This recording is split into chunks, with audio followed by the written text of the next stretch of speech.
Krishna Hare Hare Hare Rama Rama Rama Hare Hare Krishna Hare Krishna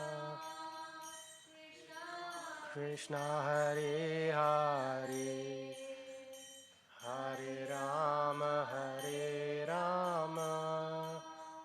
Rama Rama Hare Hare Jaya Radha Gokula Nanda Radha Gokula Nanda Shri Radhe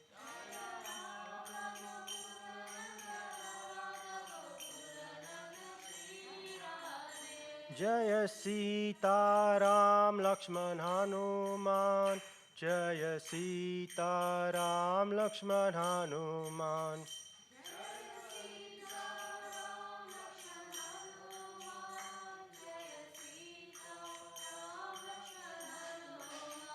Nitai Gora Hari Bol Hari Bol Hari Bol Nitai Gora Hari Bol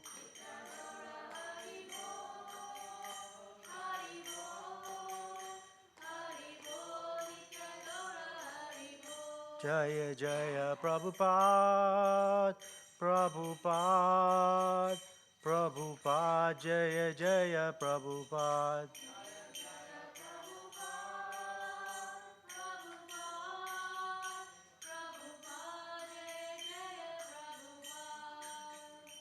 Shri Shri Radha Gokulananda Ki Sitaram Lakshman Hanuman Ki Srila Prabhupada Ki Nitai Gaura Premanande Hari Hari Bol.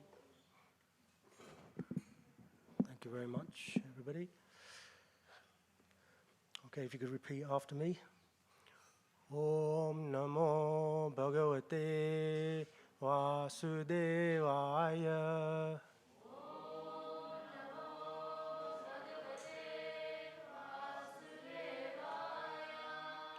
Om Namo Bhagavate Vasudevaya.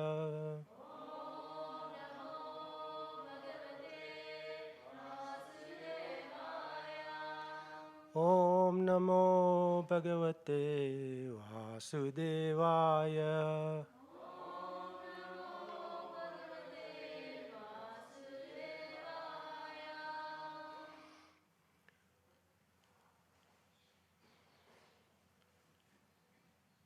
Okay, we're going to recite the verse line by line. If you know it, then please do follow along. I'm going to use a slightly different meter to the normal one, so if you can manage that, it'd be great. Sarvasya chaham hriti sanivishto mattaha smritir jnanam apohanam cha vedascha sarveda ahamevu vedya vedanta krit veda vedeva chaham sarvasya chaham hriti sanvishto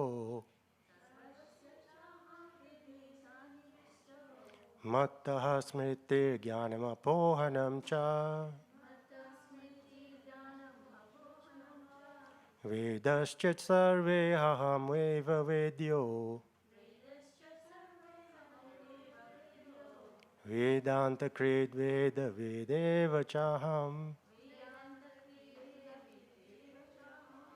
sarvasya chaham hriti sanvisto mattaha smriti jnanam apohanam cha vedascha sarve ahameva vedyo vedanta krit veda vedeva chaham. And we would like to recite the verse, Prabhus. No brave souls. Mataji's anyone? You'd like to? Yeah, sure. Sarvasya chaham hridi sanvishto mattah smriti jnanam apohanam cha vedascha sarve aham eva vedyo vedanta krid veda videva hacham. Anybody else? No? Okay. Thank you, Mataji. Okay, so we'll do a word-for-word Sanskrit and meaning. So follow, if you could follow me. Sarvasya, all of all living beings. Cha, and. Aham, I. Hriddhi, in the heart. Sanivishtaha, situated. Mattaha, from me. Smritihi, remembrance. Jnanam, knowledge. Apohanam, forgetfulness. Cha, and. Vedae, by the Vedas. Cha, also. Sarvehi, all. Aham, I am. Eva, certainly. Vedya, knowable. Vedantakrit, compiler of the Vedanta. Vedavid, knower of the Vedas. Eva, certainly. Cha, and. Aham, I. Okay.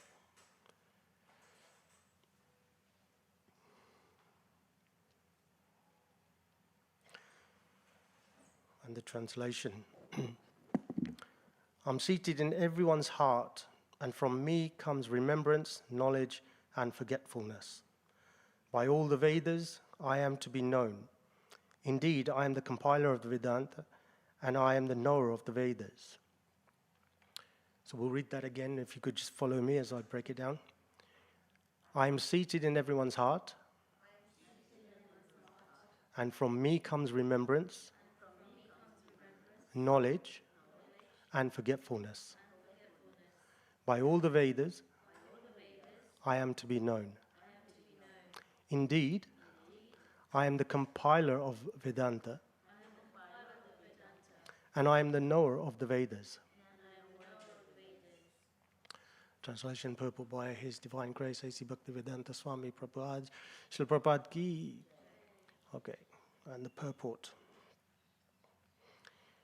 The Supreme Lord is situated as Paramatma in everyone's heart, and it is from Him that all activities are initiated. The living entities forget everything of his past life, but he has to act according to the direction of the Supreme Lord, who is witness to all his work. Therefore, he begins his work according to his past deeds. Required knowledge is supplied to him, and remembrance is given to him, and he forgets also about his past life. Thus, the Lord is not only all-pervading, he is also localized in every individual heart. He awards different fruitive results. He is worshipable not only as the impersonal Brahman, the Supreme Personality of Godhead, and the localized Paramatma, but as the form of the incarnation of the Vedas as well. The Vedas give the right direction to people so that they can properly mold their lives and come back to Godhead, back to home. The Vedas offer knowledge of the Supreme Personality of Godhead, Krishna, and Krishna in his incarnation as Vyasadeva is the compiler of the Vedanta Sutra. The communication on the Vedanta Sutra by Vyasadeva in the Srimad Bhagavatam gives the real understanding of Vedanta Sutra.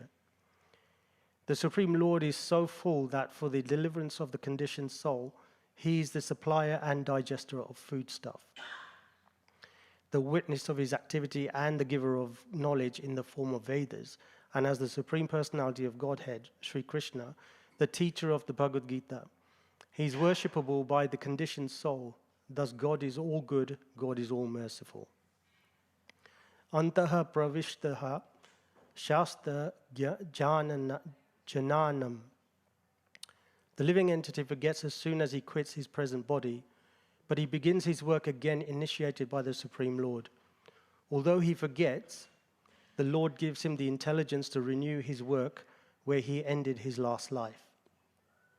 So not only does a living entity enjoy or suffer in his world according to the dictation from the Supreme Lord situated locally in the heart, but he receives the opportunity to understand the Vedas from him.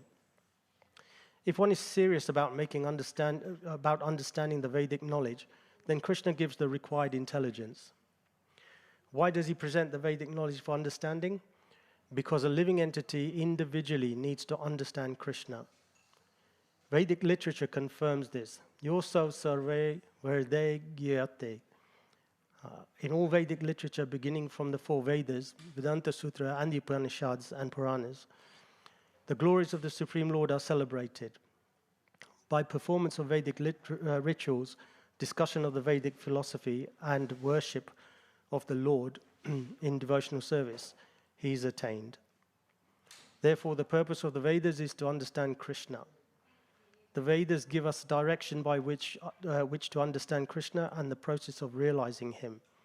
The ultimate goal is the Supreme Personality of Godhead. Vedanta Sutra 1.1.4 confirms this in the following words. Tat-tat-tu samanvayat. One can attain perfection in 3 stages. By understanding Vedic literature, one can understand his relationship with the Supreme Personality of Godhead. By performing the different processes, one can approach him, and at the end, one can attain the supreme goal, who is no other than the Supreme Personality of Godhead. In this verse, the purpose of the Vedas, the understanding of the Vedas, and the goal of the Vedas are clearly defined. Okay, we're just going to do the Mangala chant. Om Jnana-timirandasya Jnananjana-shalakaya Chakshurunmilitam Yena Tasmai Shri Gurave Namaha Shri Chaitanya Manobishtam Stapitam Yena Bhutale Swayam Rupa Kadamayam Dadati Swapadantikam Vandeham Shri Guru Shri Yuta Padakamalam Shri Gurun Vaishnavamscha Shri Rupam Sagrajatam Sahagana Raghunathanvitam Tam Sajivam Sadvaitam Savadhutam Parijana Sahitam Krishna Chaitanya Devam Shri Radha Krishna Padan Sahagana Lalita Shri Vishakhanvitamscha He Krishna Karuna Sindho Dinabandho Jagatpate Gopesha Gopika Kanta Radha Kanta Namostute Tapta Kanchana Gaurangi Radhe Vrindavaneshwari Rishabhanu Sute Devi Pranamami Hari Priye Vancha Kalpa Tarubhyascha Kripa Sindhu Bhyevacha Patitanam Pavinebhyo Vishnavibhyo Namo Namaha Nama Om Vishnupadaya Krishna Prashtaya Bhutale Srimate Bhaktivedanta Swaminiti Namine Namaste Saraswati Deve Gauravani Pracharine Nirvishesha Shunyavadi Paschatya Deshatarine Jai Shri Krishna Chaitanya Prabhu Nityananda Shri Advaita Gadadhar Shivasadi Gaur Bhaktivinoda Hare Krishna Krishna Krishna Hare Hare Hare Ram Ram Ram Hare Hare.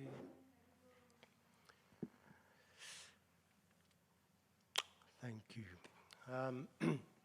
Okay, so before I start, I'd like to request the blessings of all the assembled devotees here and all those listening online, that I may speak something that conveys Krishna's teachings and brings at least one person closer to him.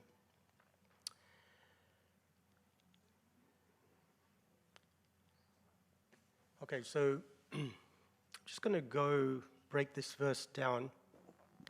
It's a very famous verse. I think Prabhupada uses this verse, I think it's the 10th most used verse, as far as I can remember, quoted by Prabhupada. So it's a very important verse.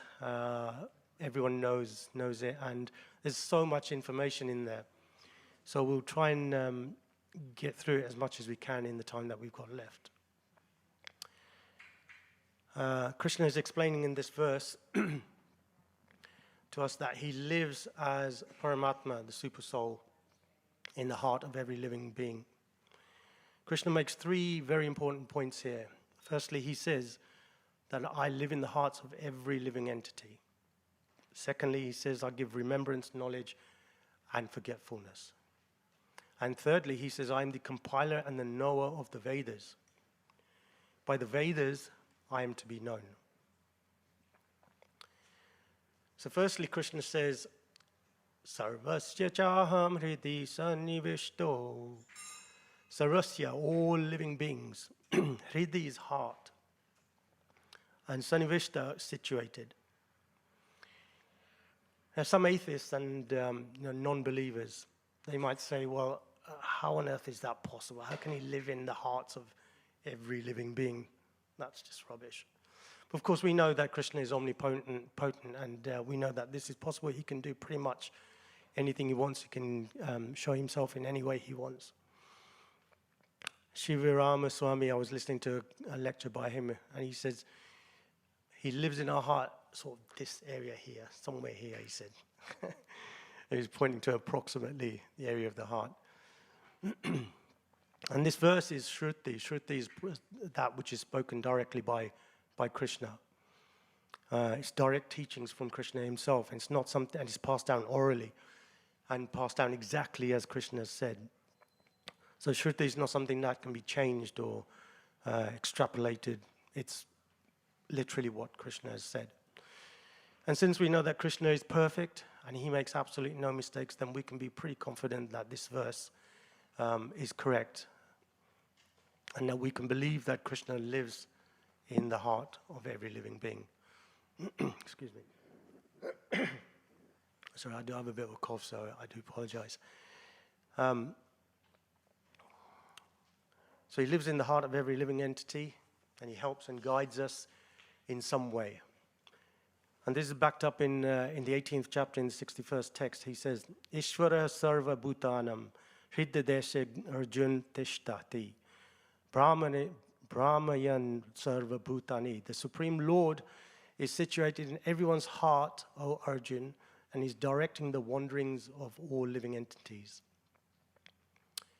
In the Ishopanishad, I think it's in Mantra 5, it says the soul living entity is within the body, and so is the Paramatma. He's called the Antaryami. The Paramatma who resides in every one of us and is witness to all of our actions. In the Brahma Samhita in 535, it says Krishna enters the universe as well as all the atoms of the universe. He's outside in his Virat form, and he's within everything as Antaryami. As Antaryami, he witnesses everything that is going on, and he awards us the results of our actions as karma phal, fruits of our action. Then Krishna goes on to say, Mattaha smriti jnanam apohanam cha. So here Krishna says, he tells us three things that he does for us. So let's we'll break this down into three things. First thing he says is, Mattaha, from me. Everything comes from me. Mattaha smriti. Smriti means remembrance. What do you think, let me throw this out to you, what do you think Krishna is giving us to remember? What does he mean by, I give you remembrance? Any ideas? Anyone? Yeah, that's the goal for everything, really. But yeah, it's true. Sorry? Yeah, he gives knowledge as well. He'll come a little bit later. What is he actually saying? Why a remembrance? But why is this remembrance? Because we are forgetful that we belong to Krishna. We are not this body, we are the spirit soul. Yeah. So we have to go back to him to give us this knowledge. Yeah. There's a lot of information in this, and a lot of it will come sort of together in bits. is remembrance of why this living entity left that body and entered another material body. Why? Because the living entity still has material desires that are left over from the previous life. And so Krishna will give you the remembrance to fulfill those desires in this new body. His Holiness Dr. Krishna Swami, in his daily Gita discourse, he said, but Krishna gives us remembrance of our incomplete desires. He reminds us to act according to how our past desires so that we can fulfill them. He gives us remembrance of those past desires. Then Krishna goes on to give us knowledge, jnanam. So what knowledge does Krishna give us? Gauranga Darshan Das, in his lecture on this, said that if we practice Bhakti Yoga, Krishna gives us that kind of knowledge that helps us to reach Him. In the third verse of the Bhagavad Gita, Chatushloki is the essence of Bhagavad Gita in four verses in the 10th chapter, 8, 9, 10, and 11. Shri Shri Radha Gokulananda ki jai, Sitaram Lakshmana Hanuman ki jai, Gaurnitai ki jai, Srila Prabhupada ki jai. So in the third verse of this Chatushloki, which is 10.10, he says, Tesham satatam yuktanam bhajatam priti purvakam dadami buddhi yogam tam yena mam upyanti te. He says, to those who are constantly devoted to serving me with love, I give the understanding by which they can come back to me. And we get a common question that comes up all the time, actually, especially with those coming new into Krishna consciousness. What happens if I don't make it to Krishna at the end of my life? Anybody? What do you think happens to your Krishna consciousness? All that you've worked for in Krishna consciousness, you come to the end of your life and you haven't reached Krishna, you haven't made it there yet. What happens to you? Or what happens to it? All your hard work.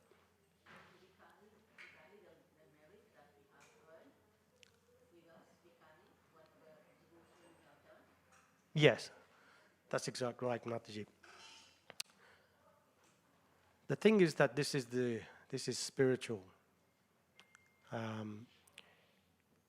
In the second chapter, in the 40th verse, Krishna says, Neha bikrama nasosti pratyayavayo navidyate. In this endeavor, there is no loss or diminution. Prabhupada explains in the port that any work that begun in the material plane has to be completed, otherwise the whole attempt becomes a failure. So, for instance, if you were in the material world, people like to build their own houses. But if you got halfway through building your own house and then you passed away, you've lost that house. There's nothing there. You're not going to take it with you. You're not going to get it back in your next life. However, any amount that you do in service of Krishna in this lifetime will stay with you for eternity. The soul never dies, and therefore everything that you've worked for goes with you. So Prabhupada says, but any work begun in Krishna consciousness has a permanent effect, even though not finished. And he says, Krishna gives us knowledge that will allow us to go back to him. And then the third part of this line in the verse, apohanam, forgetfulness. As we take birth in this life, we forget everything in the past life, from the past life. We don't remember it when we take birth as a new baby. So, what does anybody think about that? You've done all this work in the heart in the last life, and then you get to this new life, and you've forgotten everything.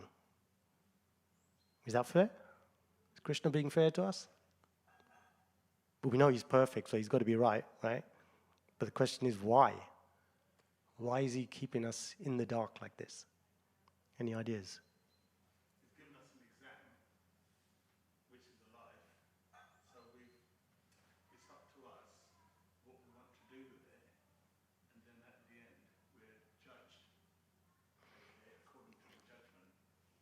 Okay.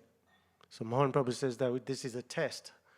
Krishna makes us forget our previous life, and then we do what we're going to do this life, and at the end we get judged on what we've done. That is absolutely true. Every life that happens. Yamraj has a worker for him called Chitragupta. He keeps a book, and every thought. This is going to frighten you, actually. Every thought and every action that you perform is written down in this book. So if you have to go back, if you have to come back in another life, then that book will be checked when you get to Yamraj. And that he will decide on what will happen to you. But the question is, why would Krishna make you forget your previous life? You've worked so hard, right? You've come to the temple, you've chanted 16 rounds every day, you're reading all the Srila Prabhupada's books, you're trying to do everything you can. And yet, when you come back, you've forgotten your previous life. Let me ask you to do something to explain this. Think about in your mind what your age is right now. And now think back to the earliest memory you have in your life. Okay? Now think between that earliest memory and to present day, how many bad things have happened to you? How many distressing things have happened to you? How many things that have got you down? This question was asked to me when I did a Bhaktivedanta class, and I asked them to do this as well. You think about all those distressing things and how hard we find life, just this one life. Imagine the millions of lives you've had to get, because to get to a human life, we've gone through millions of lives. This is a very, we don't sometimes realize how special we are, how many lifetimes we've had to go through to get to this one human life. And this human life, what's the big difference between this human life and when we were maybe in the animal kingdom? Anybody? Yes.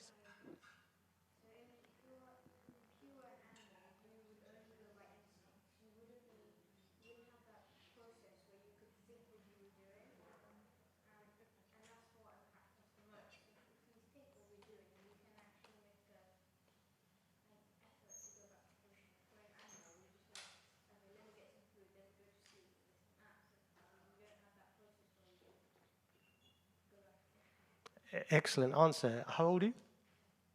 How old are you? 10? Wow, that's some knowledge at 10, isn't it? Some of that's come from the previous life, I'm sure. And what's your name? Uddhav. Uddhav. Great name. Uddhav is only 10 years old, and he's got his spot on. The difference between us being in the animal kingdom and here is that we have this choice in the human form. We have this free will, and we can go back to Krishna. The animals don't. They don't have that choice. They can't think about that. So when we look at ourselves and we realize we are human beings, we kind of forget that how special that is. How many lifetimes we've had to go through. Of course, we don't remember it because Krishna won't let us remember it, just as well. So we have to make choices, and we have to make sure that we are thinking about how to get back to Krishna and doing everything you can, because we haven't got a long time to go. In different ages, people used to live for thousands, hundreds of thousands of years.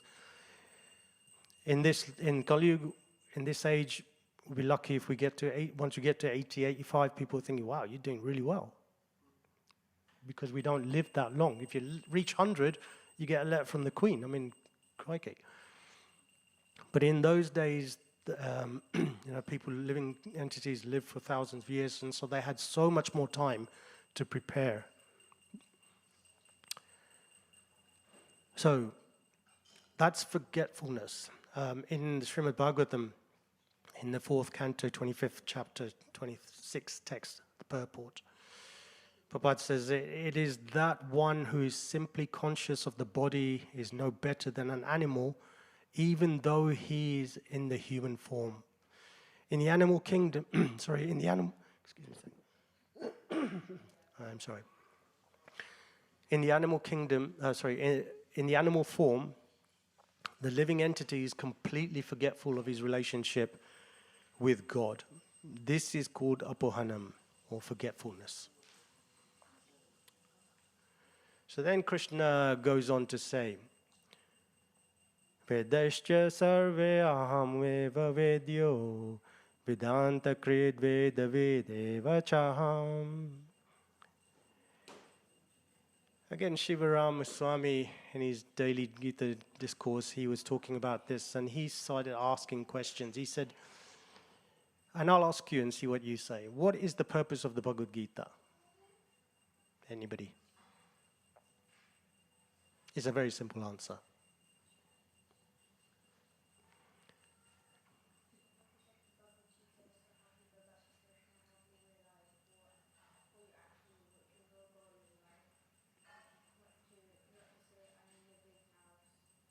Yeah.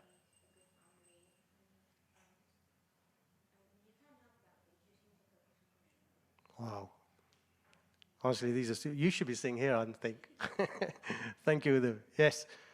But there's a simple answer. Everything you say is right, but there's a simple answer. And Shivarama Swami says the purpose of the Bhagavad Gita is to know Krishna, ultimately. And then he asks, what's the purpose of the Upanishads? He says, to know Krishna. What is the purpose of the 4 Vedas? To know Krishna. And then I'll ask you one more question. What is the purpose of the Puranas?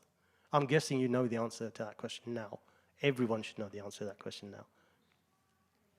To know Krishna.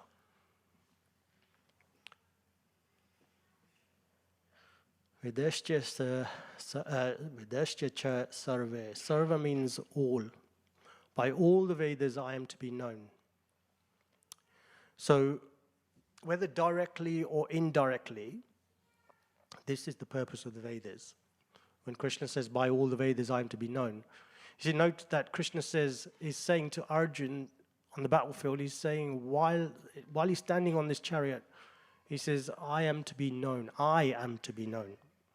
He's not talking about something unmanifest, some energy from some sort. He's saying, I am to be known. He's a person. He also says, I am the compiler of the Vedanta. Vyasadeva, who is the author, is an incarnation, the literary incarnation of Krishna, of the Supreme. So by studying all the Vedas, it is Krishna who is to be known. So Krishna is the object of all Vedic knowledge. I was going to explain that. Let's just quickly go through this. So, what do we mean by the Vedas, right? There's 2 types. There's Smriti and Shruti. So the Vedas are, for anyone who doesn't know, Vedas are a body of knowledge that was given by Krishna. It comes directly from Krishna for the benefit of living entities. The living entities in the universe to help them, to guide them. And it's split into 2 types. So there's Shruti, which is direct teachings of Krishna himself. It's passed down orally, passed down exactly as Krishna said it. Shruti is not something you can change. It's not to be extrapolated. It's coming straight from Krishna, and it should stay as it is. So originally there was always one body of knowledge called the Vedas.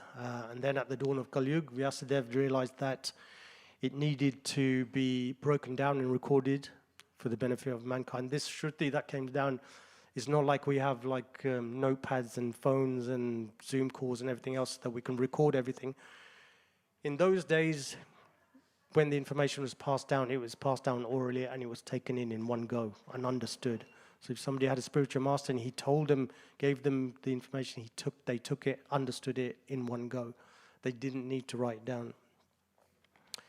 So Shruti scriptures are divided into 4 main blocks: the Rig Veda, Yajur Veda, Sam Veda, Athar Veda.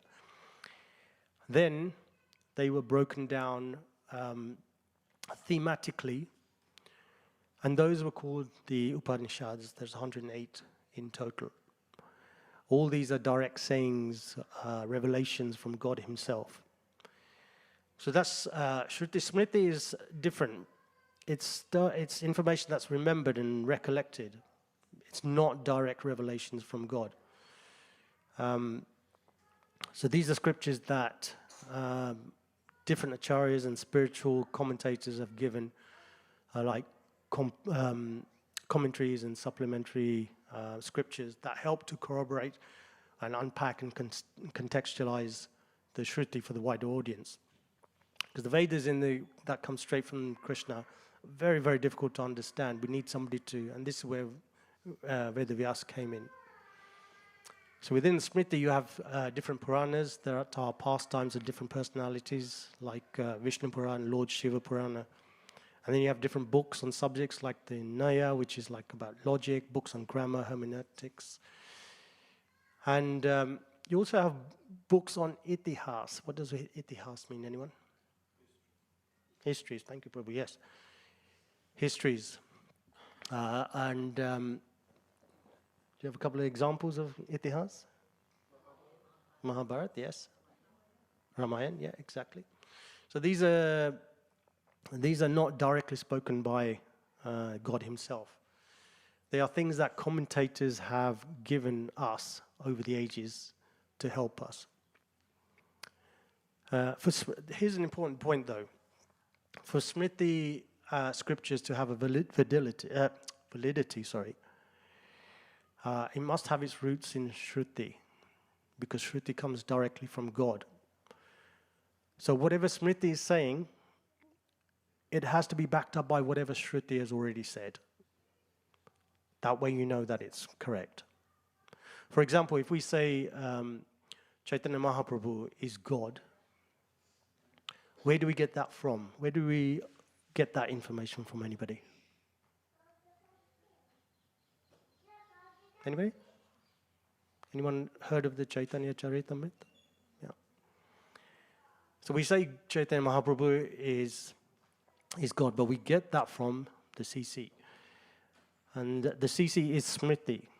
It was written by Krishnadas Kaviraj Goswami. So it's his commentary on the life of Chaitanya Mahaprabhu. Mahabharata is Itihas, as we just said, which is Smriti. And the Gita is what? Smriti or Shruti? Yeah, well done. Krishna's words directly. So when we say that Chaitanya Mahaprabhu is God, it needs to be substantiated by Shruti. Shruti is like the law letter of whatever Smriti is telling us. So if you read something in Smriti and it cannot be corroborated by something in Shruti, then it can't be bona fide. Having said that, Smriti is probably more accessible for us and more understandable by us because it's been written so that the general mankind can read it.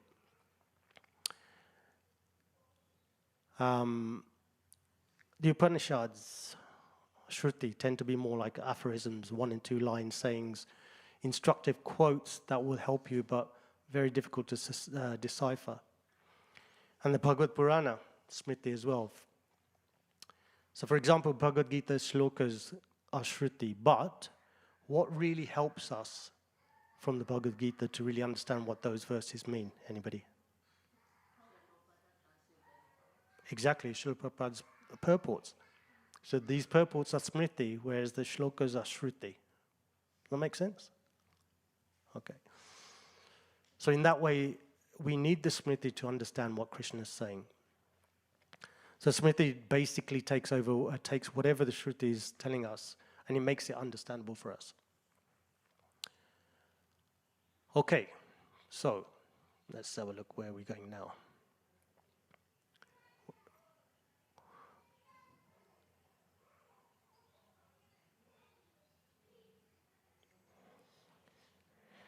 So the key thing here is that key thing with understanding the Vedas and understanding that we can get to know Krishna by the Vedas is that we can act upon these instructions.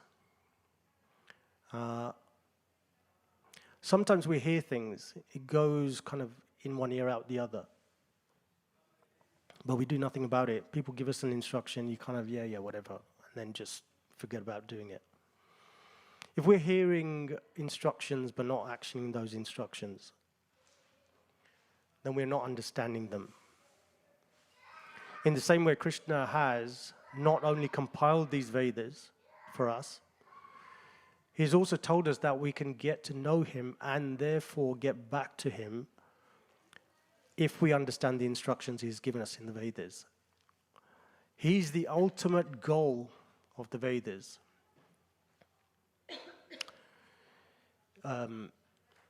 In text 4 of Teachings of Lord Kapil, Approaching the Bona Fide Guru, Prabhupada makes reference to this verse and he says the Vedic conclusion is the understanding of Krishna. By all the Vedas I am to be known.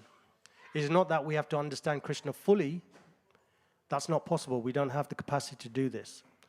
And the Brahma Samhita in 533, it says we have no capacity to understand the unlimited. With our limited knowledge, we cannot understand the unlimited.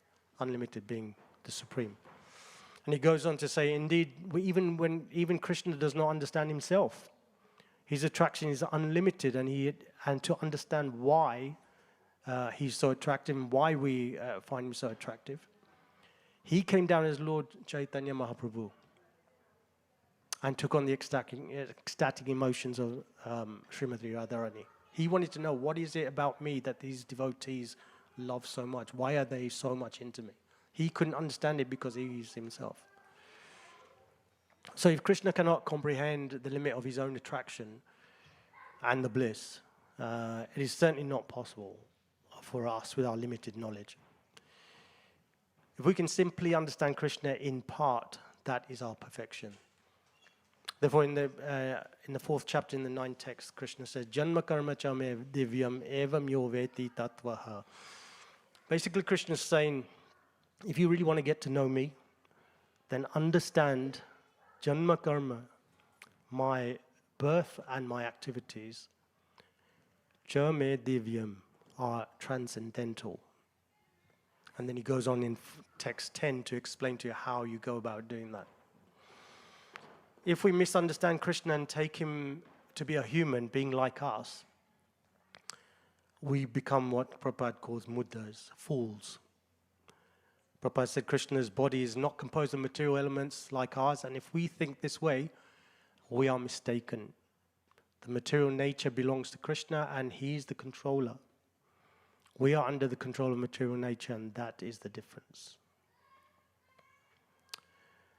And I think time is going to get ahead of us, so I'm going to leave it just there. There's so much more in this verse we could talk about, but I've had to cut it down, unfortunately.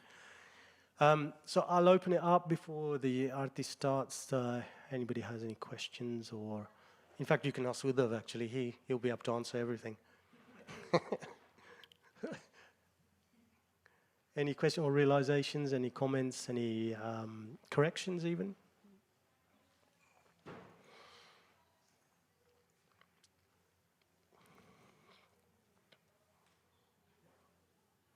It's a very important verse that we should know. We need to know that Krishna is there guiding us. He's there in our hearts. Any questions? Or yes?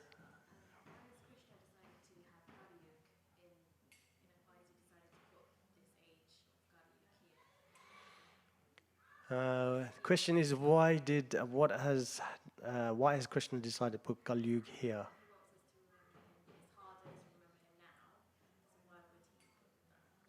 Well, you know that it goes in cycles, right? So it's not like Krishna's thought, you know what, I'm just going to put Kali Yuga here, so these, because I don't really like these lot. It's not the way it works.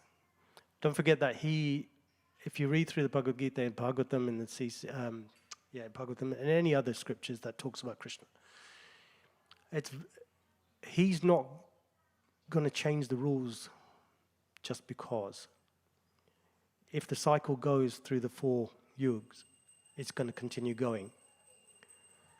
So it's not like he says, okay, you know what, we've got these 4 yugas that are going to come along, but I'm going to switch it around a bit and I'm going to stick this one here because I kind of fancy a little bit of a It just happens. It's the way it is. Actually, it's a question that it's a really good question, because I've asked this question several times as to why we have the 4 yugas in the first place. I'm yet to put together, find answers to it. I don't know, Srinivas Prabhu who's just come in, who knows everything.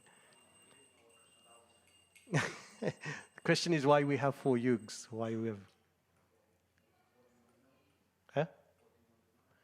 Huh? Question is why have we put why? The actual question was why has Krishna put Kali Yuga here now?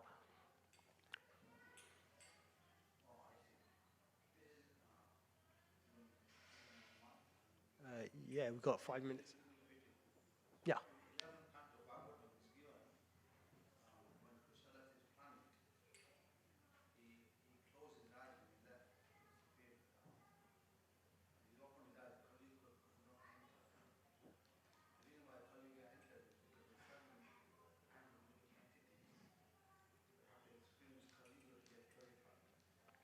Okay.